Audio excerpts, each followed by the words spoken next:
Hello students, कैसे हैं आप सब लोग। उम्मीद करती हूँ सब अच्छे होंगे। मैं Veena Rana ITT virtual class में आपका स्वागत करती हूँ। स्टूडेंट्स, हम पढ़ रहे हैं क्लास 8 की हिंदी बसंत भाग 3 से। प्रीवियस लेक्चर में हमने यहाँ बाज और सांप की कहानी पढ़ी। यहाँ पर आपने देखा कि एक बाज और एक सांप की यहाँ कहानी हम पढ़ रहे थे, जिसमें एक बाज जो है जो स्वतंत्र आकाश में उड़ता है और एक सांप जो कि एक अंधेरे बिल में, एक गुफा में वो सोया रहता है, यानी कि वो बहुत ही आलसी है। और बाज जो कि निरंतर आसमान की ऊंचाइयों को छूता रहता है। दोनों ही अपनी दुनिया में जो है खुश हैं। बाज को लगता है उसे स्वतंत्र आकाश में जीना अच्छा लगता है, और एक सांप जो है वो सोचता है कि बस उसके लिए वो बिल ही सबसे आरामदेह है। तो हमने देखा कि एक सांप जो कि एक नदी के किनारे एक गुफा के अंदर, जहाँ पानी भी टपकता है, वो जो है उस गुफा में रहता है और आराम से अपनी जिंदगी को वहां पर बिताता है। लेकिन अचानक एक बाज जो है घायल अवस्था में उस गुफा के अंदर आ जाता है। अब ये बाज जो है, से बाज को देख करके सांप थोड़ा सा डर जाता है और सिकुड़ जाता है, लेकिन अगले ही पल वो समझ जाता है कि ये बाज घायल अवस्था में यहाँ पहुंचा है। इसके बाद वो बाज के बिल्कुल करीब जाता है तो और उसे जो है थोड़ा कहता है कि तुम्हारा अंतिम समय निकट आ गया है। इस पर वो बाज कहता है कि मुझे कोई दुख नहीं है, क्योंकि जब तक मुझ में जान थी मैंने आसमान की ऊंचाइयों को छुआ है और मैं जो हूँ पूरे आसमान में घूमा हूँ। तो सांप सोचता है कि इसको घूमने आसमान में जो है क्या मजा आता होगा। तो इस पर जो है वो सांप उस बाज को कहता है कि तुम अभी भी उड़ सकते हो। तो वो बाज जो है थोड़ा सा हिम्मत करके उस गुफा से सरकता हुआ चट्टान की तरफ से उड़ता है और वहां से वो नदी के बहाव में, क्योंकि अब वो कमजोर था, वो घायल अवस्था में था, और नदी के प्रभाव में वो चला जाता है। बाज तो चला जाता है, उसकी मृत्यु हो जाती है, लेकिन सांप जो है बड़ा परेशान हो जाता है कि इस खुले आसमान में आखिर ऐसा रखा क्या है जो बाज ने अपने प्राणों की बाजी दे दी। इस स्वतंत्र आसमान के लिए उसने स्वयं को जो है मार दिया। इस प्रकार से वो जो है उस नदी में बह गया। तो सांप भी जो है कोशिश करता है, वो देखता है कि एक बार जरूर मुझे जो है इस आसमान का जो है स्वाद चखना है। तो वो भी सरकता हुआ उस चट्टान के किनारे पर जाता है और थोड़ी ही आगे जाकर के वो जो है नीचे किसी चट्टान पर गिर पड़ता है। घायल अवस्था में वो बच जाता है और घायल अवस्था में फिर जो है वो क्या कहता है कि बाज तो क्या है, बहुत ही मूर्ख है, किंतु उसने जीवन भर, अब आगे देखिए यहाँ पर, उस सांप ने जीवन भर रेंगना सीखा था। वह भला क्या उड़ पाता। वो जो सांप था वो रेंगता है, आपने देखा होगा सांप तो रेंगता रहता है और बाज उड़ता रहता है। तो वो उड़ कैसे पाता। नीचे छोटी छोटी चट्टानों पर थप से वो सांप जा गिरा और ईश्वर की कृपा से बेचारा बच गया। अब वो सांप जो है बच तो गया, नहीं तो मरने में क्या कसर बाकी रही। सांप हंसते हुए कहने लगा। तो सांप ने भी क्या कहा, सो उड़ने का यही आनंद है। भर पाया मैं तो, पक्षी भी कितने मूर्ख हैं।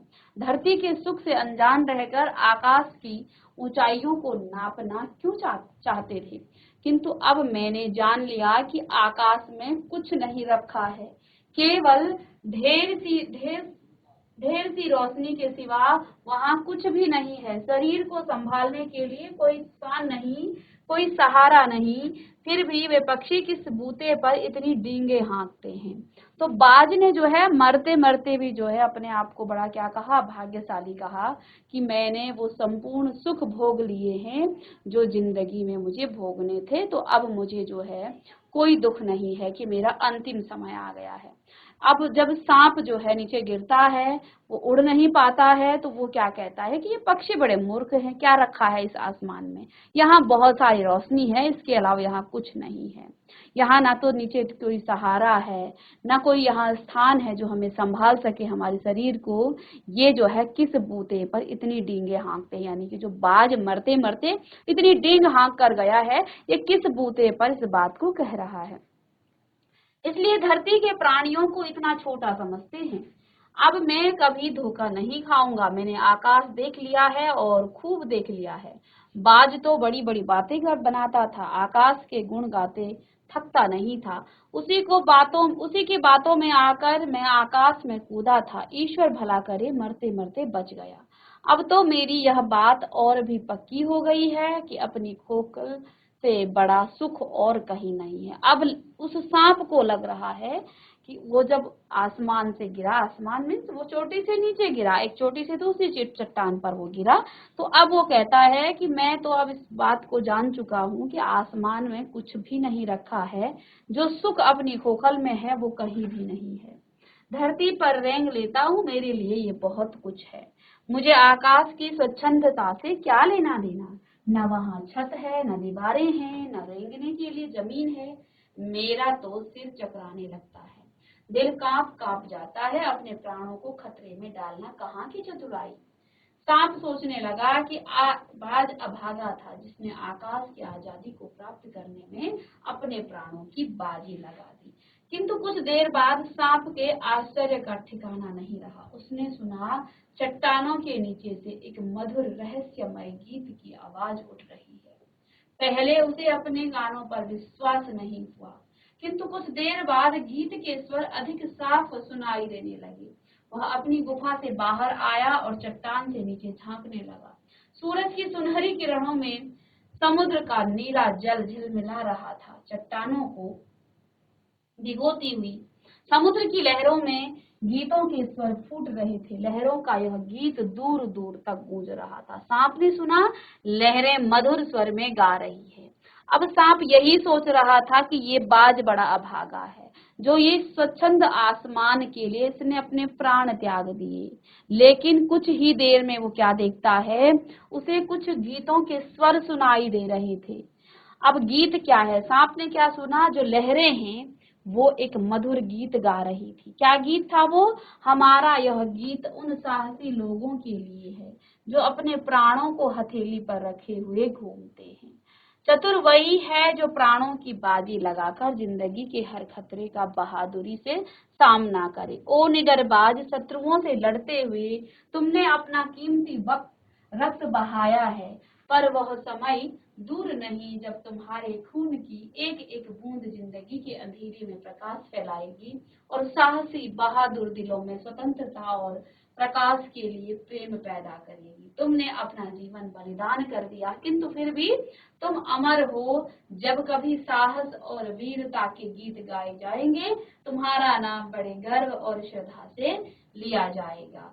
हमारा गीत जिंदगी के उन दीवारों के लिए, उन दीवानों के लिए है जो मर कर भी मृत्यु से कहीं नहीं से नहीं डरते हैं। तो अब उस सांप ने क्या सुना, यहाँ पर वो लहरें गीत गा रहे हैं उस बाज के लिए। क्या कहा, हमारा यह गीत उन साहसी लोगों के लिए है जो अपने प्राणों की, यानी कि यहाँ पर स्वतंत्रता के लिए, जो स्वतंत्रता के दीवाने थे, जो हमारे स्वतंत्रता संग्रामी थे, उनके लिए गीत। देखिए उस समय बहुत सारे लोग हैं, इतनी बड़ी जनता में कुछ चुनिंदा लोगों के ही नाम सामने आते हैं जिनको हम हमेशा, वो मर तो कब के गए हैं, वो कब का जो है उन्होंने अपना शरीर, अपना देह त्याग लिया है, लेकिन आज भी उनका नाम अमर है, आज भी उनका गुणगान किया जाता है। तो यहाँ पर देखिए लेखक ने हमें इस पाठ के माध्यम से एक सांप जो कि निपट जो है आलसी है, वो सोचता है कि उसका जो है संपूर्ण सुख किसमें है, उस गुफा के अंदर, अंधेरी गुफा जहाँ बहुत गंदी सी बदबू आ रही थी। जब बाज ने देखा ये तो इतने गंदे से गुफा में रहता है, तो उसे लगा कि इससे बढ़िया तो मैं स्वतंत्र आसमान में कूदता हुआ मर जाऊं। तो वो वहां से कूद गया, वहां से उड़ना उसने चाहा, लेकिन उसने जो है वो चाहता तो कुछ दिन उस गुफा में रहकर स्वस्थ हो सकता था, लेकिन अब उड़ना उसके बस में नहीं था, तो उसने अपने आप को मरना ही उचित समझा। तो यहाँ देखिए अब जो है वो लहरें जो गीत गा रही थी किसके लिए, वो कहती हैं ये गीत उन साहसी लोगों के लिए है जो अपने प्राणों को हथेली पर रखे हुए घूमते हैं, जो स्वतंत्रता संग्रामी, जो जिन्होंने अपने प्राणों की जो है बलि दे दी, अपने प्राणों का उन्होंने कोई भी के बारे में नहीं सोचा कि जो है लोग हमें, ये अंग्रेज हमें मार देंगे, हम जो है मारे जाएंगे, ये हमें फांसी दे देंगे, लेकिन उन्होंने स्वतंत्रता के लिए उनका सामना किया है। तो ये जो बाज है ये उन बहादुर वीरों के का प्रतीक है कि जो अपनी जान की परवाह किए बिना वो अपनी स्वतंत्रता के लिए लड़ते हैं। तो ये बाज जो है उन स्वतंत्रता, उन देशभक्तों का प्रतीक है। और ये जो सांप बैठा है बिल के अंदर, ये उन लोगों के लिए है जो बहुत कुछ कर सकते थे लेकिन वो अपने घरों के अंदर छिपे रहे। उनको अपना संपूर्ण सुख अपने घर के अंदर रहना ही लगा।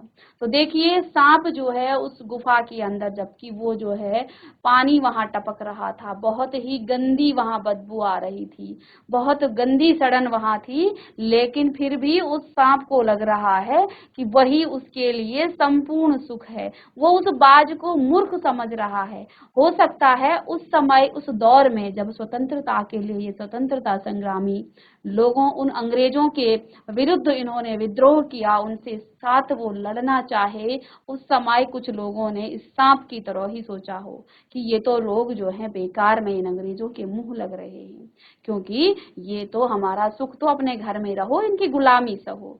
तो ये लोग जो हैं वीर हैं, साहसी हैं, इनके अंदर जो है साहस है, ये बहादुर हैं, ये चाहते हैं कि चाहे हमारे प्राणों को ले लो लेकिन हमें हमारी स्वतंत्रता दो। इसी के लिए यहाँ पर ये चैप्टर लिखा है बाज और सांप के माध्यम से।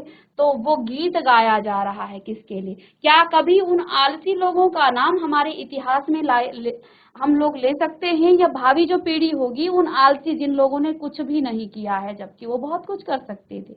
और उन वीरों को देखिए, उन स्वतंत्रता के संग्रामियों को देखिए, वो जो हैं आज से कई साल पहले मर गए हैं, उन वो जो हैं वीर गति को प्राप्त हुए हैं, लेकिन अभी भी वो स्वतंत्र हैं, अमर हैं। उनका नाम जो है हमारे भारत के इतिहास में हमेशा के लिए, ये सिर्फ भारत की बात नहीं है, ये सभी जगहों के लिए है, लेकिन यहाँ पर उन वीरों की बात की गई है। तो कहते हैं, ओ निडर बाज, शत्रुओं से लड़ते हुए तुमने अपना कीमती रक्त बहाया है, पर वह समय दूर नहीं जब तुम्हारे खून की एक एक बूंद जिंदगी के अंधेरे में प्रकाश फैलाएगी। उन लोगों ने हमारे लिए, हमारे भारत के जो आगे बनने वाले जो भविष्य है उसके लिए अपने खून का एक एक बूंद जो है उन अंग्रेजों को दिया, और आज जो है हम स्वतंत्रता से जो अपने देश में रह रहे हैं, ये उन सब का ही बलिदान है जो प्रकाश फैलाएगी और साहसी बहादुर दिलों में स्वतंत्रता और प्रकाश के लिए प्रेम पैदा करेगी। तुमने अपना जीवन बलिदान कर दिया, किंतु फिर भी तुम अमर हो। जब कभी साहस और वीरता के गीत गाए जाएंगे, तुम्हारा नाम बड़े गर्व और श्रद्धा से लिया जाएगा। हमारा गीत जिंदगी के उन दीवानों के लिए है जो मरकर भी मृत्यु से नहीं डरते हैं। तो ये जो लहरें थी वो गीत गा रही थी किसके लिए? उस निडर बाज के लिए, उस साहसी बाज के लिए, उस बहादुर बाज के लिए। तो बाज यहाँ उन साहसी, निडर, बहादुर लोगों के लिए है जो स्वतंत्रता के लिए, प्रकाश के लिए जो है, अपनी स्वतंत्रता के लिए अपनी जान की बाजी, अपने प्राणों की बाजी, अपनी मृत्यु से भी जो नहीं डरते हैं, उन सब के लिए ये लहरें गाना गा रही थी, गीत गा रही थी। इसे देख करके सांप जो है बड़ा एक प्रकार से जो है वो अचंभित रह गया कि ये तो बड़ा, उसने क्या सोचा? उसने सोचा ये तो बड़ा अभागा है, लेकिन उसकी मृत्यु तो हो गई। देखो ये शरीर तो नश्वर है, ये तो जाना ही है, लेकिन आप, यदि आपकी यादें, आपका नाम अमर है तो आप हमेशा के लिए अमर हैं। तो ये था निर्मल वर्मा जी द्वारा लिखित बाज और सांप। तो अब इस के हम कुछ प्रश्न उत्तर करते हैं। पहले हम कुछ बहुविकल्पीय प्रश्न करेंगे। चलिए, पहला प्रश्न है बहुविकल्पीय प्रश्न है। एक प्रश्न के 4 उत्तर हैं, सही उत्तर पर आपको यहाँ पर टिक करना है। तो बाज और सांप पाठ के लेखक का नाम बताइए। तो निर्मल वर्मा जी ने ये पाठ लिखा था, ये तो आप सभी जानते हैं। ऊंचे पर्वत की अंधेरी गुफा में कौन रहता था? एक सांप, एक बिल्ली, एक बाज या एक चूहा? तो ऊंचे पर्वत की अंधेरी गुफा में एक सांप रहता था। ठीक है, चलिए, बाज गुफा में क्यों गिर गया? गुफा से टकराने के कारण, शत्रु से बचने के लिए, या फिर घायल होने के कारण, या फिर गुफा में सांप को देखकर? क्यों घुसा वो? तो वो ना तो गुफा से टकराया, वो घायल था, वो घायल होने के कारण उस गुफा में आ गया था। डींग हाँकते शब्द का सही अर्थ, बड़ा चढ़ाकर बात करना, घटा बढ़ाकर बात करना, बढ़ा घटाकर बात करना और चढ़ाकर बात करना। तो बढ़ा चढ़ाकर जब कोई बात करता है ना, किसी बात को बढ़ा चढ़ाकर कहना, जिसको आप जब हम किसी काव्य में कहते हैं ना, तो वहां पर हम क्या कहते हैं, अतिशयोक्ति अलंकार, है ना।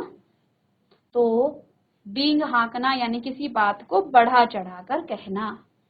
चलिए नेक्स्ट प्रश्न है, खून से लथपथ कौन हुआ था? खून से लथपथ कौन हुआ था? सांप, कोयल, बाज या चूहा? तो बाज जो है खून से लथपथ हुआ था। चलिए, सांप का साहस कैसे लौटा? नदी का शोर सुनकर, बाज को घायल देखकर, चट्टानों को देखकर या फिर लहरों को देख करके? तो देखो, एक बार जब बाज को देखा सांप ने, तो वो जो है डर गया था, लेकिन उसने देखा कि बाज तो घायल है। अब जो है उसका साहस लौट गया कि अब ये घायल अवस्था में मुझे नुकसान नहीं करेगा, मुझे हानि नहीं पहुंचाएगा। चलें, दूध के समान झाग क्यों उत्पन्न हो रहा था? नदी और सागर के मिलन के कारण, समुद्र में तूफान आने के कारण, सागर की लहरों के टकराने के कारण या चट्टान और लहरों के टकराने के कारण? तो नदी और सागर के मिलन के कारण, आप देखते भी होंगे जहां पर नदी या दो नदियां आपस में मिलती हैं, तो वहां पर एक प्रकार से झाग उत्पन्न होता है। तो ये नदी और सागर के मिलन के कारण हो रहा था। चलिए नेक्स्ट प्रश्न है, जमीन पर गिरने पर बाज पर क्या असर हुआ? बाज बिल्कुल ठीक था, बाज चीख बाज ने चीख मारी, हालत और खराब हो गई, बाज जो है बड़बड़ाया। तो जब जमीन पर वो गिरा तो बाज ने चीख मारी, वो जो है दर्द के मारे चीख रहा था। तो इस पर जो है सांप जो है थोड़ा उसमें साहस आया कि ये तो बिल्कुल घायल अवस्था में है, अब ये मुझे हानि नहीं पहुंचा सकता है। चलिए नेक्स्ट प्रश्न है, जोर जोर से कौन हाँफ रहा था? सांप, मैना, कोयला या बाज? तो यहाँ पर बाज और सांप की बात हो रही है। तो कौन हाँफ रहा था? घायल बाज जो है जोर से हाँफ रहा था, जोर जोर से हाँफ रहा था। चलिए, बलखाती शब्द का क्या अर्थ है? लहराना, गुजरना, सरकना या उपयुक्त में से सभी? तो लहराना। बाज के किस हिस्से पर कई जख्म के निशान थे? उसकी छाती पर, आंखों पर, पंजों पर, सिर पर? तो उसकी छाती पर जो है कई प्रकार के निशान थे। तो बाज जो है घायल अवस्था में उस गुफा में गिरा हुआ था। बाज लुढ़कता हुआ कहाँ जा रहा था? बाज लुढ़कता हुआ कहाँ जा रहा था? बाज पेड़ में जा रहा था, पेड़ के नीचे जा रहा था, समुद्र में जा रहा था, नदी में जा रहा था या घाटी में जा रहा था? तो जब बाज ने क्या कहा, बाज ने देखा कि उस गुफा से बहुत ही गंदी सड़न बदबू आ रही है और वो जो गुफा है वो टपक रही, उससे पानी टपक रहा है। तो ये सब देख कर बाज जो है अपने मन में सोचता है, वो कहता कि काश मैं एक बार फिर से इस स्वतंत्र आसमान को क्या कर पाता, छू पाता, इस आसमान में पुनः मैं उड़ पाता। इससे सांप उसकी जो है हिम्मत बढ़ाता है, वो कहता है कि अभी भी तुम्हारी जो है पंखों में इतनी ताकत है कि तुम अभी भी उड़ सकते हो। तो वो क्या करता है, वो लुढ़कता हुआ कहाँ जा गिरा? वो नदी में गिरा। वो चट्टान के किनारे पे उड़ने की कोशिश करता है, लेकिन वो जो है घायल अवस्था में था और उसके पंखों में इतना दम नहीं था कि वो पुनः अपने शरीर को थाम सके और वो नदी में जाकर गिरा। तो बाज लुढ़कता हुआ कहाँ जा गिरा? तो वो नदी में जाकर के गिर पड़ा। चलिए नेक्स्ट प्रश्न है, बाज के मुंह से एक बड़ी जोर की करुण चीख फूट पड़ी।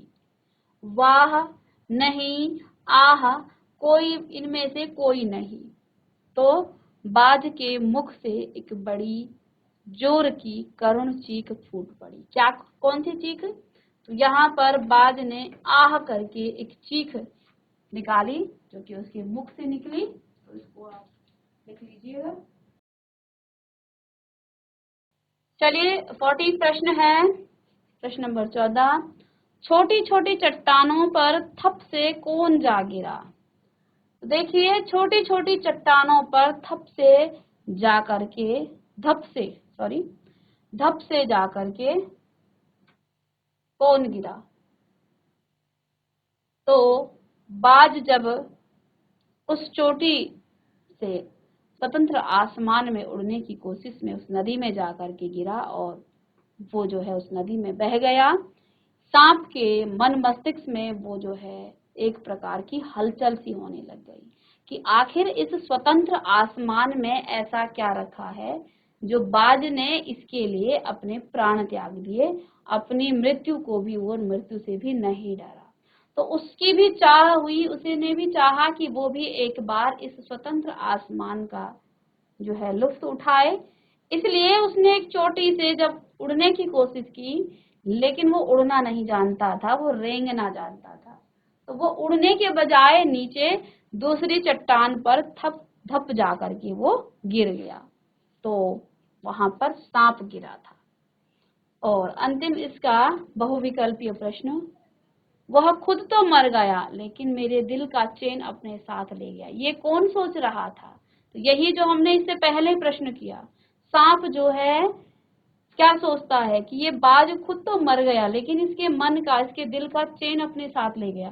सांप सोच में पड़ गया कि आखिर इस आसमान में ऐसा क्या है जो इसने अपनी जान गंवा दी इस स्वतंत्र आसमान के लिए, क्योंकि उस गुफा में रहना उसने अच्छा नहीं सोचा। उसे लगा कि इतनी बदबूदार गुफा में रहने से बढ़िया तो मैं स्वतंत्र आसमान में चाहे तो उड़ूं, चाहे मृत्यु को प्राप्त हो जाऊं। तो इन दोनों में से उसने एक काम को ही अच्छा समझा, उस गुफा में रहने के बजाय। जबकि वो सांप उस गुफा में रहकर अपने आप को बड़ा भाग्यशाली समझ रहा था कि मैं तो बड़ा भाग्यशाली हूँ, सुरक्षित हूँ, मुझे इस गुफा में कोई आंच भी नहीं आ सकती है, यहाँ किसी का आना संभव नहीं है, इसलिए मैं जो हूँ यहाँ पर सुरक्षित हूँ, स्वच्छ हूँ और बड़ा खुश हूँ। ठीक है। तो सांप जो है ये सोच रहा था ये बाज खुद तो मर गया लेकिन मेरे दिल का चैन अपने साथ ले गया। तो ये कौन सोच रहा था, ये सोच रहा था सांप। ठीक है, ये कुछ बहुविकल्पीय प्रश्न हैं और इसके बाद नेक्स्ट प्रश्न हम आगे की क्लास में डिस्कस करेंगे। तो आज की क्लास में बच्चों हमने बाज और सांप जो चैप्टर है वो हमने कंप्लीट किया और बाज और सांप के माध्यम से जो आलसी और जो साहसी लोग होते हैं उनके बारे में यहाँ पर लेखक ने बताया है कि जो आलसी होते हैं उनके लिए अपने घर का कोना जहाँ वो बिस्तर लगा करके आराम से सोते हैं, उनके लिए वो सबसे बड़ा आराम है। जैसे यहाँ सांप उस गुफा में, चाहे वहां कितनी बदबू आ रही थी, ऐसा लग रहा था कि बरसों से वहां कोई चीज सड़ गई हो, लेकिन सांप के लिए वो सबसे आरामदेह जगह थी। लेकिन बाज के लिए उसकी स्वतंत्रता ही सबसे महत्वपूर्ण थी। तो जो स्वतंत्रता प्रेमी होते हैं यहाँ पर बाज के माध्यम से उन स्वतंत्रता संग्रामियों को जो है उनके साहस, उनके बलिदान के बारे में यहाँ पर कहा है कि जो साहस, जो स्वतंत्रता के लिए जिन्होंने अपने प्राणों का बलिदान दिया वो हमेशा मरकर भी अमर हैं। ठीक है, तो अब हम नेक्स्ट क्लास में आगे इसके क्वेश्चन आंसर करेंगे। तो बच्चों मिलते हैं नेक्स्ट लेक्चर में, तब तक के लिए थैंक यू।